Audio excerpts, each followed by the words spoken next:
My name is Evelyn Carter, and I never thought I would be sitting in my own living room, staring across the polished oak table at my brand new son-in-law and a lawyer I had never seen before. Outside the window, the waves from the Atlantic slapped against the rocks the way they had every morning since my husband passed away, steady and relentless. Inside, though, my chest felt anything but steady. Michael leaned forward, his tie too perfectly knotted, his smile just wide enough to look rehearsed. "Evelyn, Laura and I think it's time we put your assets into a family trust," he said smoothly, as if the words were harmless. Laura, my only daughter, sat beside him with her hands folded tightly in her lap. She looked at me with that mixture of love and impatience that only a daughter convinced she knows better can carry. I wanted to laugh, maybe even shout. Assets. He meant the $30 million in beachfront properties my late husband left in my care.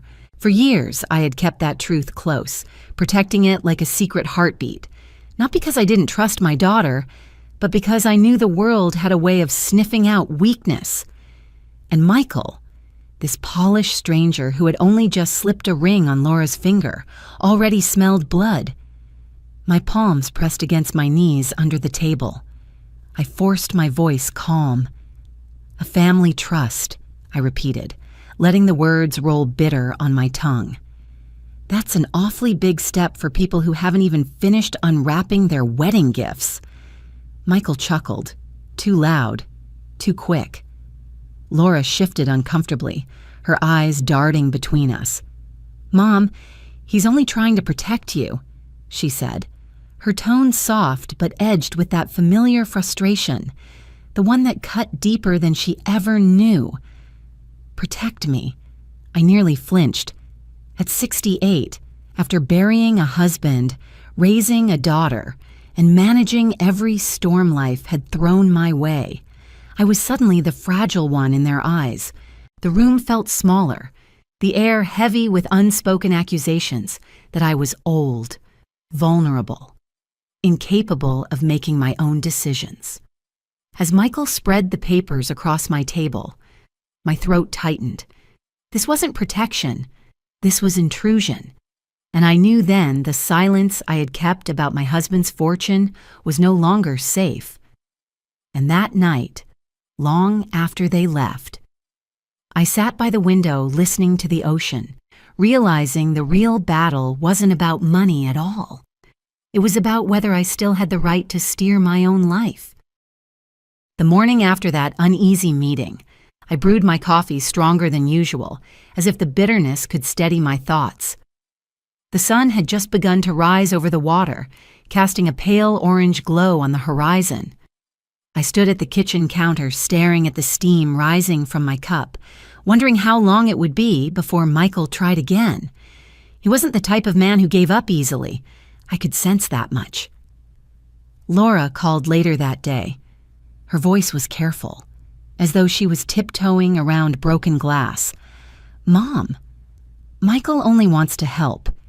He knows how complicated estate planning can get. He's worried you might get taken advantage of." I let her words sink in. Taken advantage of? I nearly laughed out loud, though nothing about the situation was funny. For decades, I had managed property contracts, handled tax filings, negotiated with city inspectors and difficult tenants.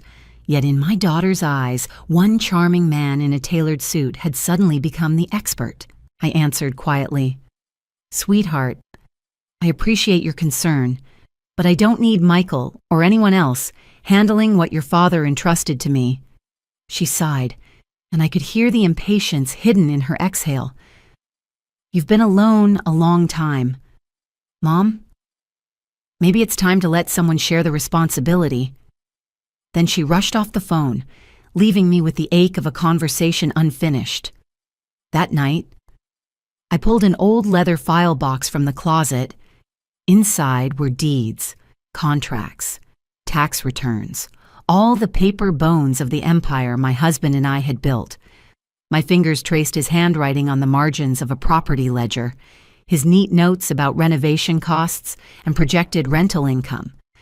I felt his presence in every careful calculation, every signed page. The thought of handing those papers to Michael made my stomach twist. The ocean was loud that evening, the tide higher than usual. I sat by the window, the box of documents open on the coffee table beside me. It wasn't only money Michael was circling. It was my independence, my identity, the last living proof that I was still capable of steering my own ship. As the waves crashed against the rocks, I realized silence would no longer protect me. If Michael was willing to bring lawyers into my home so soon, what would he do next? That thought hardened something inside me. By the time the moon rose, I knew I couldn't just sit and wait. I needed answers, and I knew exactly how to get them. 2 days later, I found myself driving into the heart of Boston, the city skyline gleaming in the late morning sun. I had made an appointment with a private investigator named Patrick Hale. His office sat above a narrow street where the scent of roasted coffee beans mixed with the noise of passing taxis. The building was old brick, weathered like the man himself. Patrick greeted me with a firm handshake and eyes that seemed to have seen too much. He didn't waste time with pleasantries. "You said you needed a background check?" he asked, motioning me toward a chair worn smooth from years of worried clients. "Yes," I said, my voice low. "My new son-in-law, Michael Turner." Patrick leaned back, scribbling the name onto a yellow pad. "Tell me what you suspect." I hesitated, ashamed that I sounded paranoid. But then I thought of Michael's smirk across my kitchen table.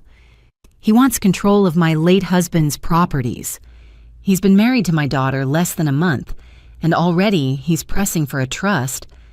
Something doesn't sit right. Patrick nodded slowly. "I'll dig, but if there's dirt, you have to be ready to see it." I swallowed hard. "I'm ready." That night, I replayed the conversation with Laura in my head. When she stopped by to check on me, her tone was clipped. "Mom, you can't keep shutting Michael out. He's family now." I set down the tea I was holding. "Laura, family doesn't walk into my home with a lawyer the day after a wedding." Her eyes flashed. "He's looking out for us. For me. Why can't you see that?" The words stung deeper than I expected. Us. Me. Not you. Mom. For the first time, I wondered if Michael's charm had wrapped around her tighter than I realized. I tried to steady my voice. "Laura, I need you to trust that I can handle what your father left behind. This isn't about shutting anyone out. It's about protecting what's ours." She stood abruptly, her chair scraping against the hardwood. "Protecting or controlling? Sometimes I think you just don't want to let go." Then she walked out, leaving the door half open, the winter air rushing in behind her. I sat alone at the table, her words echoing. Maybe she was right about one thing. I didn't want to let go. But not for the reasons she imagined. And as the wind howled through that open door, I realized Michael had already begun to drive a wedge between us. The first week of Michael's sudden absence felt strangely quiet, almost too quiet. Laura called me daily at first, her voice lined with worry, insisting he was away on business.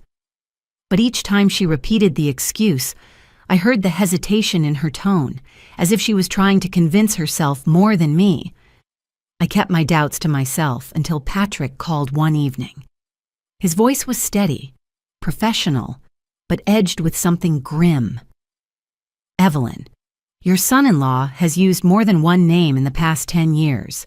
He's registered under at least 3 different identities, and there are whispers of bankrupt ventures in Florida and Nevada."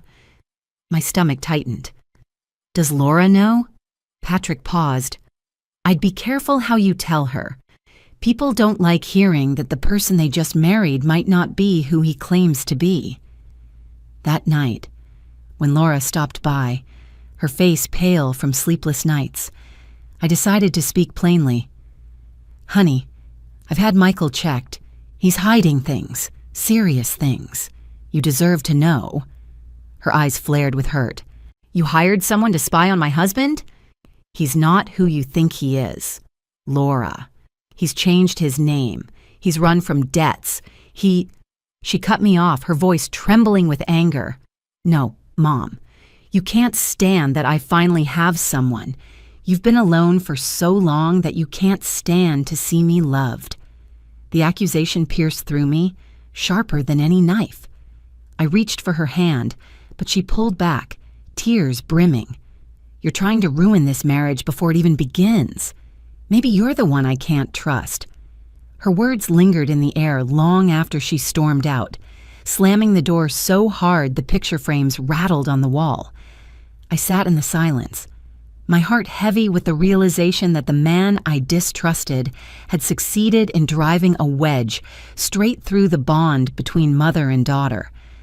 For the next few days, Michael remained gone, unreachable. No phone calls, no texts, no explanations. Laura stopped answering my messages. The distance between us grew, not just in miles, but in faith. And as the tide roared against the shoreline one stormy night, I felt the dread settle in my bones. Michael hadn't just disappeared, he was preparing for something. And whatever it was, it would strike at both my daughter and me. When Michael's absence stretched into the third week, I knew this wasn't a simple business trip. Something darker was moving beneath the surface. That's when Patrick suggested a meeting with someone who could help on a federal level. I agreed, though my heart raced at the thought. We met in a modest office building downtown, where the FBI kept a field unit. Special Agent Rivera introduced herself with a firm handshake, her sharp eyes scanning me as though she were taking my measure. "Mrs. Carter," she said. "Mr. Hale tells me you're concerned about financial manipulation tied to your son-in-law." I nodded. "He's already pushed for a trust to access my late husband's properties. Now he's vanished, and my daughter refuses to see the danger. I need to know what he's planning before it's too late." Rivera leaned back, tapping a pen against her notepad. "Men like Turner operate in patterns. They circle wealthy widows or heirs, gain access through marriage, then drain assets before vanishing. If he's resurfacing under new names, we need to be ready." Her words confirmed my fears. Still, I asked the question burning inside me. If I agree to bait him, set up some kind of deal, will it be legal? I won't risk putting myself in handcuffs. Rivera's expression softened, if only slightly. "Massachusetts law requires both parties to consent to recordings. If you wear a wire without him knowing, it could get messy. But if we set up the right conditions, documents, escrow accounts, monitored meetings, we can catch him breaking the law himself. That's where he'll hang himself." I exhaled, a strange mixture of fear and relief. For the first time since Michael's smile slithered across my dining table, I felt like I wasn't fighting alone. That night, Laura showed up at my door unexpectedly. Her cheeks were flushed, her coat damp from the drizzle. "Mom," she said, her voice cracking, "Michael called me. He says he's working on something big, and when it's done, we'll all be secure." "Why can't you just believe him?" I placed my hands gently on her shoulders. "Because security built on lies isn't security at all." She pulled back, her eyes searching mine, torn between loyalty and doubt. I saw the battle playing across her face, but she said nothing more. She left in silence, the slam of the door echoing like a warning. I stood in the quiet afterward, gripping the edge of the counter. Whatever Michael was planning, the storm hadn't even started yet. Michael returned on a gray February afternoon, as if he had simply stepped out for groceries. Laura called me first, her voice a mixture of relief and irritation. "See, Mom, he's fine. He was just busy with negotiations. She didn't explain what kind of negotiations, and I didn't press. I knew better than to expect honesty. 2 days later, Michael himself appeared at my door. His smile was broader than ever, his suit sharper, his cologne almost suffocating. He carried a leather portfolio under his arm and walked in as though the house already belonged to him. "Evelyn," he said, settling into my armchair without invitation. "I've been structuring a family partnership that will safeguard your assets and multiply their value. I want you and Laura to be part of something bigger." I folded my arms. "Something bigger than the empire my husband and I already built?" He chuckled, unbothered. "Legacy should grow, not stagnate. I've lined up investors overseas. With your properties as collateral, we can expand into resorts, luxury condos, global opportunities."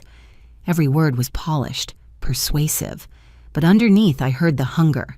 Patrick's research echoed in my mind. The aliases, the debts, the trail of vanished ventures. Michael wasn't building legacy. He was feeding on it. "I'd need full transparency," I said evenly. "Audited statements, escrow protections, independent oversight." For the first time, a flicker crossed his eyes, a tiny shadow behind the charm. "Of course," he replied, too quickly. "We'll handle all of that." Later that night, Agent Rivera reviewed the draft documents Michael had left behind. She pointed to a clause buried in legal jargon. "If you sign this, he gains management rights the moment you become incapacitated. That means if you're in the hospital for a single night, he controls everything." The blood in my veins turned cold. It wasn't just about swindling money. It was about power over my very life. The next day, Laura stormed into my kitchen. "Michael says you're stalling, that you don't trust him. Why are you sabotaging us?" Her eyes shone with hurt, but underneath I saw fear. She wanted to believe him, but cracks had begun to show. I touched her hand gently. "I'm not sabotaging you, Laura. I'm saving us." Her lips pressed into a trembling line. She didn't answer, but she didn't pull away either. And for the first time, I sensed she was beginning to wonder if I might be right. The meeting was set for a quiet Saturday afternoon at my smaller property in Carmel, a place Michael didn't even know I cherished for its solitude. Agent Rivera and 2 others parked discreetly down the road, watching without interfering. My stomach twisted with every tick of the clock as I waited, wondering if I was about to step into a trap. Michael arrived first, his stride confident, portfolio in hand again. But this time, he wasn't alone. A tall woman in her 50s followed him inside, dressed in a tailored coat and carrying herself with the poise of someone who had spent her life in boardrooms. "Evelyn," Michael said with that same infuriating smile, "this is Veronica Miles. She has first-hand experience working with me." I stiffened. The name had already surfaced in Patrick's reports. She was supposed to be a victim, a woman he drained and left behind. Yet when Veronica extended her hand, her grip was firm, her gaze unwavering. "I know what you've heard," she said before I could speak. "But the truth is, Michael helped me triple my portfolio. I took risks, yes, but they were mine to take. People call me a victim because it's easier to believe an older widow couldn't possibly choose to gamble with her own money." Her words stung. They mirrored the accusations Laura had thrown at me, controlling, incapable of letting go. I glanced at Michael, who stood quietly, as though confident that Veronica's presence spoke louder than anything he could say. I asked carefully, "So you don't feel used? Lied to?" Veronica shook her head. I felt alive. For once, I wasn't treated like fragile glass. I was treated as someone who still had the power to decide. That's worth more than security. Her answer left me silent. I had come prepared to see another casualty, a mirror of what might happen to me. Instead, I found myself staring at a woman who had chosen risk and wore it like armor. Michael leaned closer, his voice low. "Evelyn, you can keep resisting, or you can join us. The choice is yours." The choice. My chest tightened. For weeks I had fought to prove he was a predator. But what if the battle wasn't against him at all? What if it was against the chains of fear I had wrapped around myself? I left that meeting with more questions than answers, and the sound of Veronica's words echoing in my head. It was mine to take. The following week, I asked Michael to meet me again, this time at a downtown law office I had rented for the day. The walls smelled of old leather and ink, and a polished mahogany table stretched between us. I wanted him to believe he was stepping into his victory, but in truth, every detail of that room had been set to trap him. Agent Rivera and her team observed from an adjoining office through a concealed feed, silent but vigilant. Michael entered with his usual swagger, portfolio in hand, confidence radiating off him. "So," he said smoothly, "have we come to our senses?" I slid a folder across the table. "I've reviewed your proposal. I'm willing to test it, but under conditions." His eyes flickered with greed. "Conditions?" "Yes," I said firmly. "Every dollar moves through an escrow account. All transactions require joint signatures, and I want a forensic accountant overseeing the books. Transparency isn't optional." For a moment he froze, then forced a smile. "Of course, Evelyn. Whatever makes you comfortable." But as he signed the preliminary documents, I saw the hesitation in the way his pen lingered. He was hiding something. He always was. Later that night, Patrick called. "We've uncovered discrepancies in the documents he filed. Bank statements don't match, and he's inflated his net worth with forged letters of credit. That's fraud, plain and simple." I closed my eyes, relief and dread colliding inside me. We finally had him on paper, not just suspicion. The next day, Laura confronted me. She had seen Michael pacing in their apartment, furious after learning I insisted on escrow. "He says you don't trust him. Mom, he says you're suffocating us." I reached for her hand. "Laura, love isn't suffocated by accountability. If he's the man you believe, he has nothing to fear from transparency." She bit her lip, tears shining in her eyes. For the first time, she didn't argue.